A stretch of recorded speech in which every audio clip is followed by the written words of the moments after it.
Hello, Hemani. Welcome to the show. Tremendous honor to have you. Could you introduce yourself, please?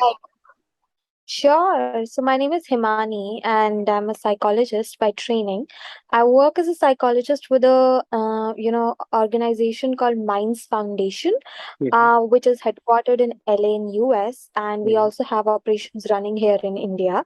Mm-hmm. So Minds Foundation is basically, we provide a low cost therapy to clients, and like people can go through the website if they want to, but I also take my clients in my private practice. Mm-hmm. And essentially I'm being engaged in a lot of work. I sit at the boards of one of the NGO where I give them advice on their content related to mental health. I am involved in some advocacy work in the field Mm-hmm. of human rights law, and law is another area that really interests me. So I'm doing a human rights law course Mm-hmm. from National Law School, the one in Bangalore. Nice. So I have a lot of varied interest. One is Right. psychology, but I'm also interested in understanding the interface of law, Mm-hmm. essentially human rights law within the field of psychology and mental health in itself. That's pretty much about me. And in my private practice, I see a lot of clients and they differ from various age group. Since in past I've worked at AIMS with the and various research with children with autism, neurodevelopmental issues. So I do see some of the children, adolescents and children population as well within my work. Mm-hmm. And I specialize, and my core interest lies in working with teenagers, young adults, and middle age adults. Right. And some of the issues that I work with are clients suffering from depression, anxiety, grief, so as to say, and marriage and counseling, Mm-hmm. marriage therapy being another area that I am trained and I'm Mm-hmm. taking up in practice. So that's what Yeah, we are going to talk on today, marital therapy. So, what sure, is yes. marital therapy? So if I have to explain it in a very layman language, Mm-hmm. the aim is to help partners, couples in a relationship, couples in a married relationship, Mm-hmm. couples living together, any kind of, they want to describe their relationship as to have a more fulfilling and rewarding relationship experience. Oftentimes I get, couples in live-in relationship, couples who have just got married, couples who've been in marriage for 25 years in Mm-hmm. my therapy practice.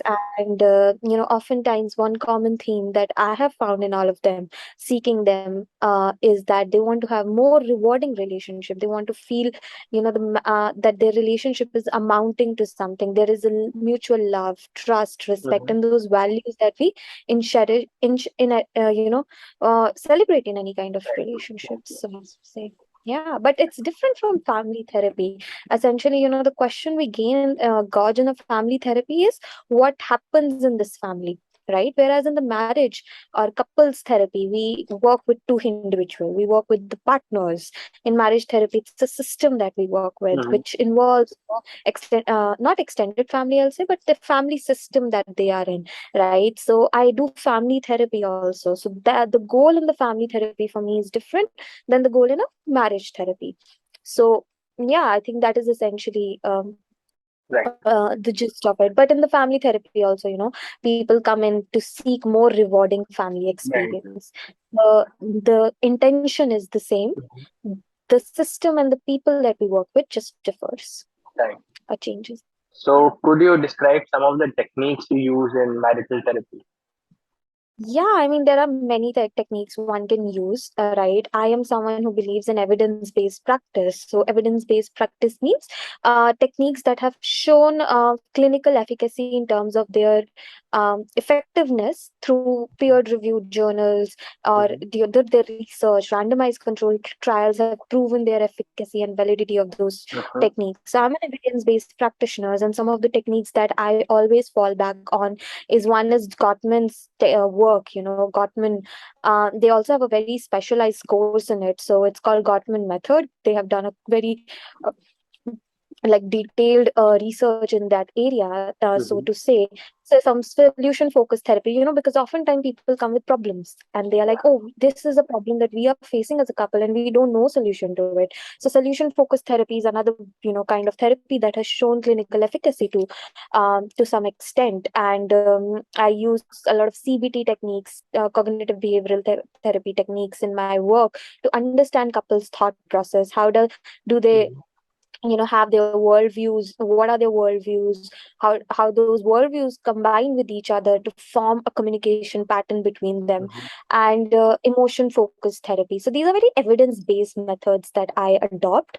But there is one more therapy that I always love, and though people will say it's not evidence based, but I personally love it, and I have found it to be very helpful, is narrative therapy. So the narrative therapy essentially works with stories. What are the Mm-hmm. stories you form? How do you want to reauthor your conversation? How do you want to reauthor and create a different version of your stories? What are the unique outcomes in your relationship? What is the problem saturated stories you are telling yourself, and how do you want to remember yourself with each other? These Mm-hmm. are narrative therapy is a very beautiful school of thought that I found.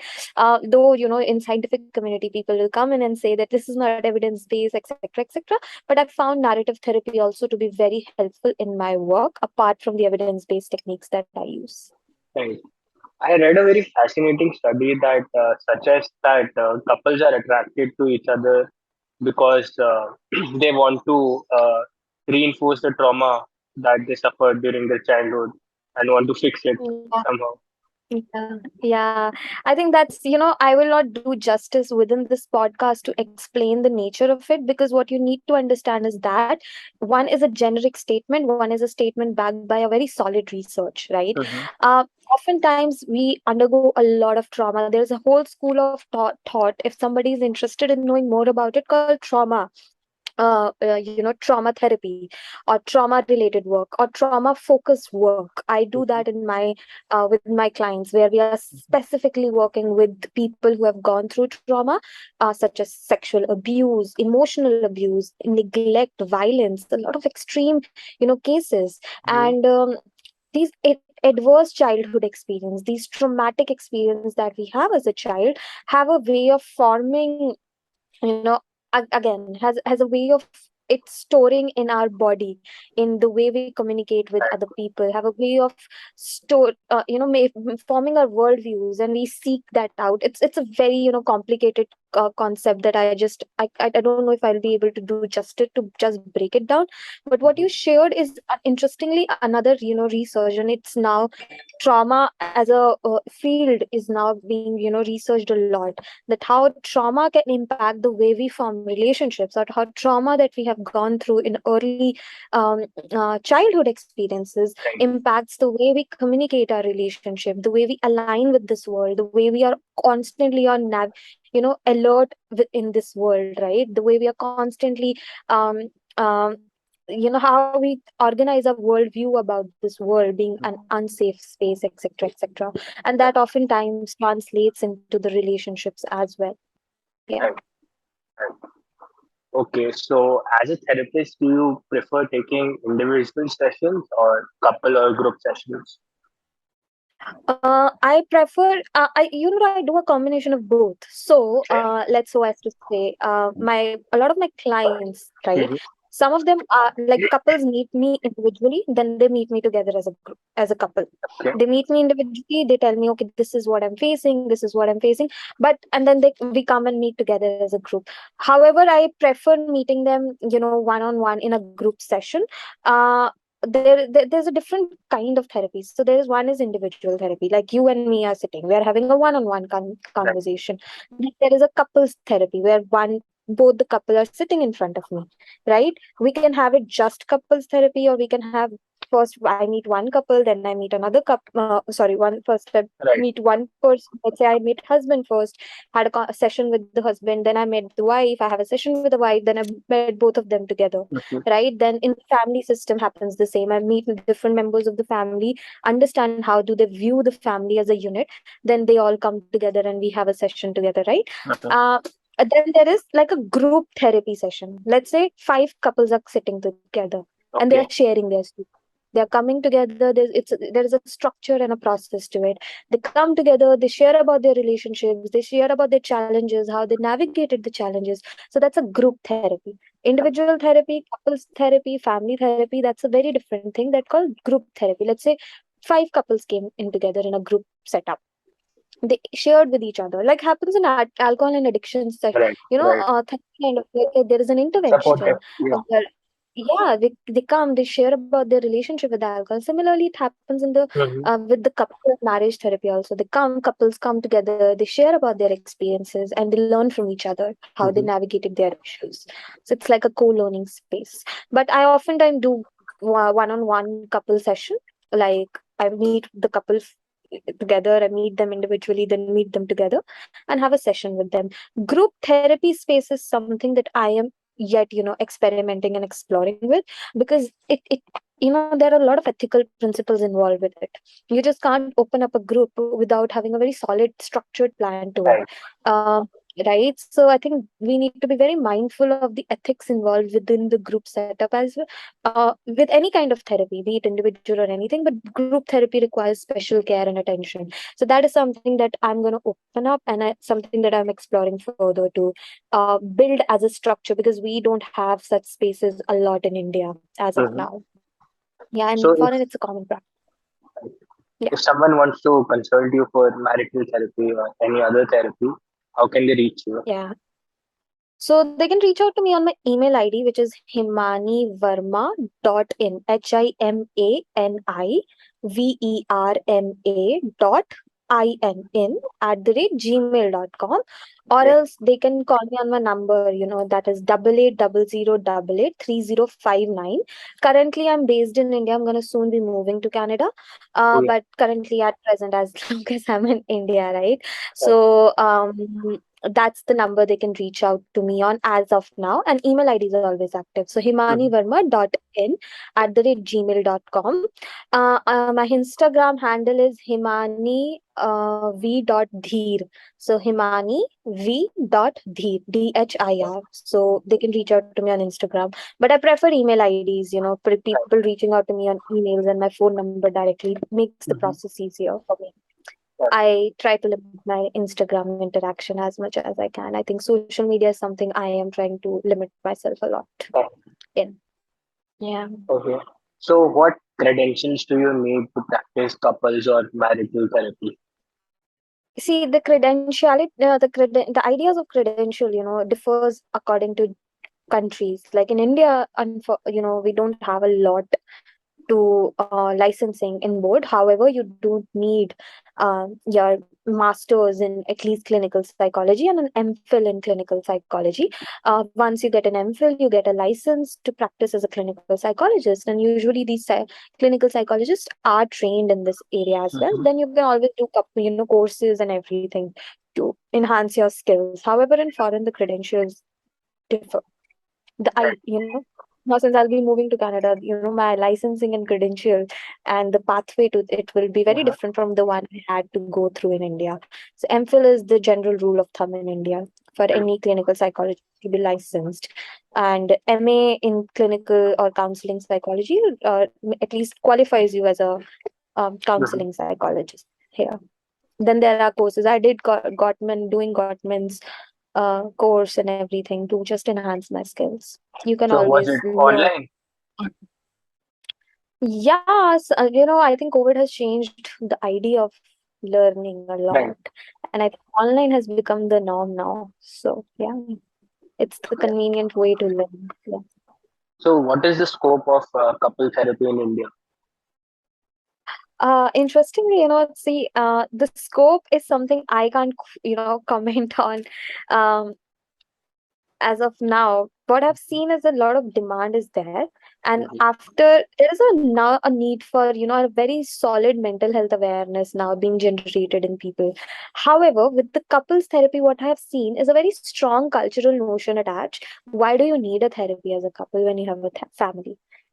अरे हमारे time में तो हमें कुछ problem नहीं होती थी, हमने तो 30-40 साल शादी में काट दिए, तुमको क्यों जरूरत है? So I think the cultural idea that couples are supposed to solve their problems by themselves, or a family is supposed to interfere in the problem to solve their crisis. There is no third person. The idea of therapy is also lenient. Why do I have to go to a stranger? ये तो घर की बात है, घर में रहनी चाहिए. Mhm. That these are very common things I've heard in the sessions, that my in-laws will not um are not okay with it, though I think we need a therapy to at least work on a relationship, because they feel कि किसी stranger को अपने घर के भेद क्यों बताने हैं. या my family thinks that हम पागल थोड़ी ना है, हमको फैमिली थेरेपी की क्या जरूरत है. Mhm. ये तो हमारे टाइम से ऐसे होता आ रहा है, फैमिलीज तो इंडिया में ऐसी ही चलती हैं, ये हमारे संस्कार हैं, ये पता. There are lot of cultural tone to the idea of Right. couples and family therapy, and I encounter it a lot. There is still an awareness for individual therapy a lot these days. Even I've seen 60 years old people coming to me and be like, hey, you know what, we need a therapy because I feel like I'm struggling with something. There is so much of openness to the idea of therapy when it comes to an individual level, but at a couples and a Mhm. family level, I think the idea is like, why do you even need a therapy? Like, Right. ये तो शादी है, शादी में तो ये छोटी मोटी चीजें होती रहती हैं, आपको इसके लिए थेरेपी की क्यों जरूरत है? So that is something. So then I feel like, when the idea of scope that you talked about, what is the scope? I think in India, scope is a lot. If people start recognizing they need a couples therapy or family therapy from time to time, the scope is a lot, because, you know, we have a very beautiful culture. Another thing I've realized in my practice is that the Indian culture, the support, the idea, Mhm. the loneliness factor, you know, you always have some kind of support around you, lying around you. The support system is strong as a family, as a family unit, or for a couple, there is always, okay, is there someone you can fall back upon on whenever the conflict happens? Yes, we have a good relationship with so and so person in our family, and the openness to come and help out a couple, or Mhm. especially newlywed couples, or openness to deal with the ideas of family values is so much that it at times act as a support factor. Like, there is a supportive factor involved because of our culture that is so solid and so collectivistic, right? The family is important, the couple, the marriage is important, Mhm. that at times it's easier because of these values, it's easier to work with the couples and the family unit. But at the same time, sometimes the idea is so stigmatized that why we can't have a problem as a family, we can't have a problem as a couple. This is what we have seen, हमारे दादा परदादा हम सब ने यही देखा है, ऐसे ही तो होता है कि हमने तो 60-60 साल शादी में काट दी, हमें तो कभी प्रॉब्लम नहीं आई, ये तो ऐसे ही होता है. That idea also creates hindrance sometimes. So, Right. culture works both way. I will not say Indian culture is so bad. I'll say it is good. It has so much benefits in its own way and act like a supported factor, but at the same time, it sometimes act as a disabler also, or a blocker. Right. Yeah. Okay. So, what are some of the indications that the couple should seek counseling? Yeah, I think so. When I'm gonna talk about this indication, now a lot of people who are gonna be listening to me will be like, "Oh, I think we need a therapy, couples therapy." But when you keep on constantly fighting or bickering over small things, I think that is the first factor. When even very small things icks you about your partner, or when you keep on fighting, when you keep on quite constantly questioning each other, right? When there is if you observe gaslighting behavior, Mhm. right, a lot of people don't understand this is a kind of gaslighting. So gaslighting is a kind of psychological and emotional manipulation, where one person is making another person feel that it's your fault. So let's say I'm a man, I'm in a relationship with a woman, and I'm making that feel like, you तुमने ही भूल गई होगी, तुमने ऐसे ऐसे किया था, ये तुम्हारी ही गलती है, तुम्हारी वजह से हुआ है. So you're constantly making another person gaslighted in the relationship. You are blaming the person, that the person, to an extent, that the person will be like, question their own sanity, कि मैं ही तो, मेरे में तो कुछ खराबी नहीं है, मैं ही तो पागल नहीं हूँ, कहीं मेरे Mhm. में खराबी है. That is a kind of gaslighting behavior, and I've seen, I don't want to target a population, but I've often seen women going through it without even recognizing that what they're going through is extreme form of psychological and emotional manipulation and abuse, and they need to and I've seen a lot of young women like 18 years old, 19 years old in relationship going through gaslighting. Like the boy they're in a relationship is constantly manipulating and making them feel it's all your fault, मेरे में कोई खराबी नहीं है, सब तुम्हारी गलती है, that they start questioning themselves that maybe I am wrong, That's What about gaslighting. gaslighting by in-laws?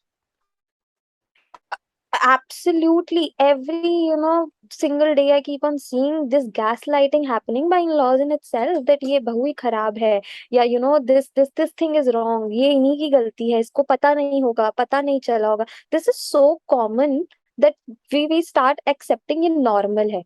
This is how, another person behave. Maybe मेरी गलती है. The women, I've seen a lot of women actually entirely they started questioning their own sanity कि कहीं मैं ही तो गलत नहीं थी, and then I have to go through a process of explaining that what you're going through is an extreme form of emotional abuse and manipulation. It's not your fault. You need to understand the reality and stay in the reality, right? The distorted sense of reality that becomes. But then there are a lot of other problems: emotional, physical, sexual abuse. At times there is sexual abuse also. The idea of no, sometimes we people don't understand that this idea of no is, like, a lot of people just don't get that concept yet as well. And I've oftentimes seen couples, women, men, both. I'm not saying only women, but men also coming and being like, I said no, I didn't want it to do it, but oftentimes I get manipulated to do it, right? So that concept of no, or women coming to me and telling me that extreme form, it is a fine line between it turning into a sexual abuse sometimes. So, and then there is a financial abuse. Interestingly, a lot of people don't know understand the idea of financial abuse, but it is also a form of family violence, which includes, like, withholding money, controlling all the household spending, or refusing you to participate in a financial decision making. As I speak it, you're going to think about a lot of women who undergo through this. When you control the money, when you withhold the money, or when you don't allow to have a say in the financial decision making, that's also kind of financial abuse, because it's a co-joint relationship. It's a relationship where you are supposed to um, solve or deal with the issues of finance together. You're Mhm. supposed to work on it together. But oftentimes when you withhold money from your partner, when you try to hide it from your partner, when you try to manipulate or control it to the extent that even 1 rupee I'm going to have an account from you, then where did you spend that 1 rupee as well? So that's also kind of abuse in your relationship, where you need to ask yourself, why are you doing this? Why are you engaging in this level of control with your partner? Is there no mutual trust?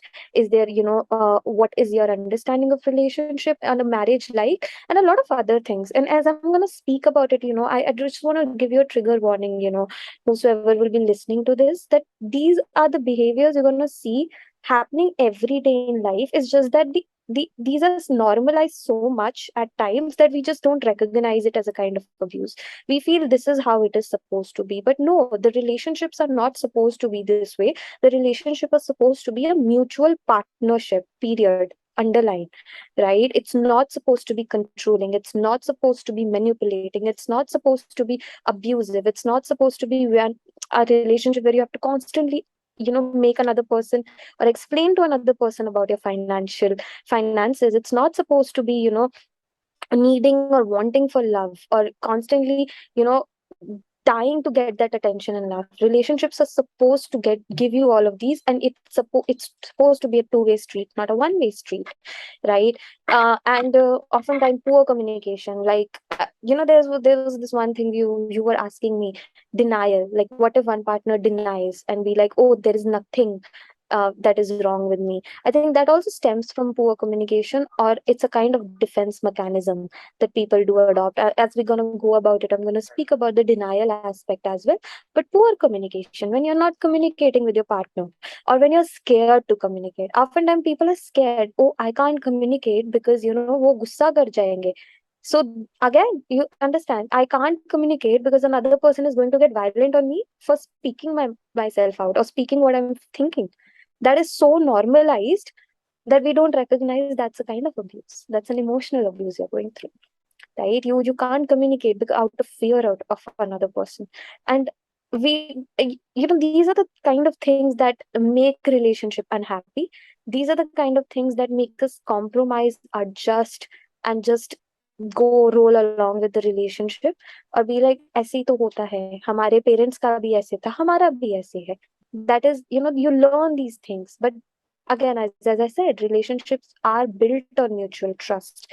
And another thing that I feel, couples should or family should need therapy is when you lose your individuality. Holding on to individuality is so important. You are in a relationship, I get it, but you can't make your relationship entire identity.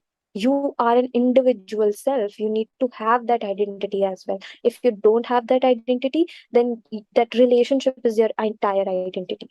That's it. That's all to your life, right? And that creates a lot of dissatisfaction in life, that creates a lot of regret as we grow old, that creates a lot of helplessness, hopelessness, worthlessness, that I am worth nothing if I'm not without this. And that leads to perpetuated cycle of domestic violence. When women are undergoing domestic violence, why they're not able to leave their partners, it's not because they're weak, or because they don't have the courage. It's because they're so helpless. Their entire identity is that relationship.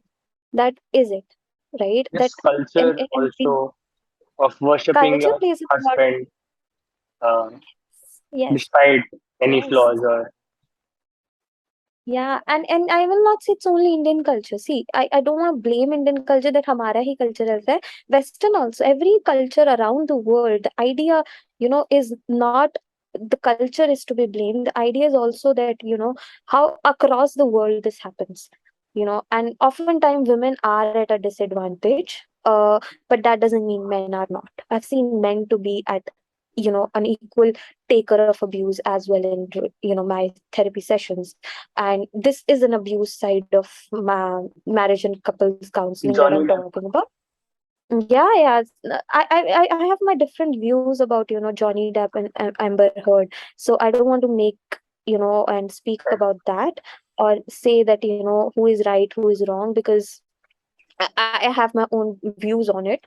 But then again, I'm just only centering myself around my therapy and Mhm. in India as of now. And this is what I have seen so far. And I primarily work with Indian population. So I can only speak from the standpoint of, what I've seen a lot of Indian women go through. And it's horrible at times. Like they made it their entire identity and be like, oh, I think relationships are supposed to be like that. And then I have to, we have to have a proper session and we understand that what from where does this this capacity to take abuse even came into the picture. And vice versa with men also. Sometimes men also go through abuse. I recognize that. So, could you base some evidence as to the efficacy of practicing marital therapy? So a lot of research have shown, and if you are very specifically interested in understanding Indian research done on Indian population, there is a lot of research out there that has shown marriage therapy to, improve relationship satisfaction, well-being, couples, communication style with each other, even on a longitudinal research, like which is, you take after a Okay. couple of years, you take a follow-up and everything. They have also shown that, even longitudinally, if you follow up with those people, you the relationship is supposed to be in a better state than from the baseline that it started. Mm-hmm. And i- a relationship is a protective factor to a lot of other diseases and illnesses as well. Interestingly, there is a research that has shown that how long-term happy relationships, these people live a much more satisfying life, have a lot of it serves as a protective factor to conditions like depression, anxiety, and other um, mental health conditions. So, and there's a very famous quotation, although I don't remember the exact words to it, but a happy relationship can be can be so fulfilling for a person's life, that on a longer run you will realize that a happy relationship can contribute to so many health benefits. And there are research which has shown that happy relationships and their link correlation with health benefits in general. So yeah. Okay. So, what are some of the unhealthy ways in which couples treat each other? Couples. Treat each other. treat each other. Yes. Yeah, as I mentioned, gaslighting, emotional abuse, or manipulating another's response, uh, or manipulating to an extent that if the person wants to break away, the idea of holding on to it pathologically. These are some of the things that I have seen time and again in my work. And the ego, the power that plays into the picture, or the idea of taking control, absolute control in a relationship. I think these are some of the ways I have seen unhealthy ways of couples treating each other. But I've seen couples who have been absolutely, respectful, mutual trust, giving each other a space to grow individually and yet growing as a couple, recognizing another person's ambitions, making a, one making not compromise, I'll say, but one, making adjustments to let another person live their ambitions and vice versa, Mm-hmm. or having that two-way conversation. I've seen those very beautiful elements to relationships in couples as well, where they bring forth these hopes, I'll say, and dreams of how ideally relationships can stand. But I should not say ideally, but how, healthy pattern of relationship can can look like. There's no ideal relationship. Right. Yeah. Okay. Yeah. So, what are some of the distorted concepts of a relationship that it should look like an ideal relationship after marriage? Yeah, I think I answered that. But yeah, as I said, distorted concept of how relationships should look like. Again, you understand from where did these concepts come from? These From concepts come movies, from the songs, movies that we yeah, see, the natak that is there out there, yeah, these Indian series that we see, that we learn, oh, this is how relationship should look like. Oh, this is how we are supposed to orient in a family. Oh, this is how I'm supposed to be a wife, or this is how I'm supposed to be a husband. Or the culturally transferred understanding that right. this is how things are supposed to be. Also, how we learn as a child. My mother and father had a relationship. This is the model I have as a child for a Mm-hmm. relationship. I'm going to grow into an adult. Either I'm going to be like, I'm going to be a better person. I'm not going to follow that same pattern. I'm going to, improvise and do something else, or I'm going to follow the same pattern because this is the model that has been shown to me, right? The models that we learn as child, that this is what I've learned as a child, this is how supposed to be a relationship should supposed to be like, this is what we have learned as a family, how family is supposed to be like. I think these creates ideals of relationship, and most importantly, I blame these movies that are out there, you Yes. know Karan Johar creating these nonsense movies, creating ideal relationships sometimes. This doesn't exist. A relationship ideal, there's nothing called ideal. There's a healthy way of being, there's an unhealthy way of being. Right? The relationship stands on mutual trust and respect, a communication, and letting another person have an individual self while being in a relationship. And then having a relationship self as well. A Mhm. relationship is not about, oh, this is how it's supposed to be and you're supposed to do that. A relationship is about, this is how we have learned. What do you think we can do ahead, or how do you want us to do, things differently? This is what a relationship is supposed to be. My family must have done things in a particular order or a manner, but what do you think? Do you like it? How do you want us to behave? How do you want us to, have orient in this world? That's called Right. cultural evolution. This is how you evolve as a culture. This is how you contribute. This is how you progress as a society, right? Holding on to the ethical and moral values also at times, they Right. they do act protective factor sometimes, yes. Mhm. But My last, ideal, yeah. there's no ideal relationship. Every person has a different way of being. Uh-huh. Given that, let you respect another person, you have a very open communication, and you have a mutually decided, that how you want this relationship to look like. I Mm-hmm. think you make your own ideals of relationships. Nobody can Right. prescribe it to you. Right. Okay. So my But last question. Sorry. individuality is very important. It is. And It is. I It keep on is. stressing this again and again because people Uh-huh. forget individual self, and oftentimes women will forget individual self. Mm-hmm. in a relationship. Yeah. So my last question would be, what if one of the partner is in denial? So what can you do about it? Mhm. I think, that idea of denial also, I don't want to be blame the person, oh, you are in denial. You can't even accept it. You need to understand that denial is also coming from somewhere. Mhm, Maybe the person is not yet ready to face the fact of the relationship, mhm, face those hard truths. That's why they're deploying denial as a defense mechanism, mhm, right? A defense mechanism, if you understand it, if people are interested, it's come from a school of thought called psychodynamics. Sigmund Freud gave these, defense mechanisms, that denial, and compartmentalizing, etc., etc. A lot of denial is a kind of defense mechanism. I'm not willing to accept these. This is an uncomfortable truth for me about my relationship. I'm just not ready to take it. I'm going to go into a denial mode. So it's my brain's way of protecting me also from that anxiety it's right. going to bring, right? And you may even mask your emotions, right? You deny, you mask your emotion through denial. um it's a denial is a kind of, it's coming from somewhere. So you can't say, if one person is in denial, you need to understand and recognize that where their denial is coming. Yeah, and then Right.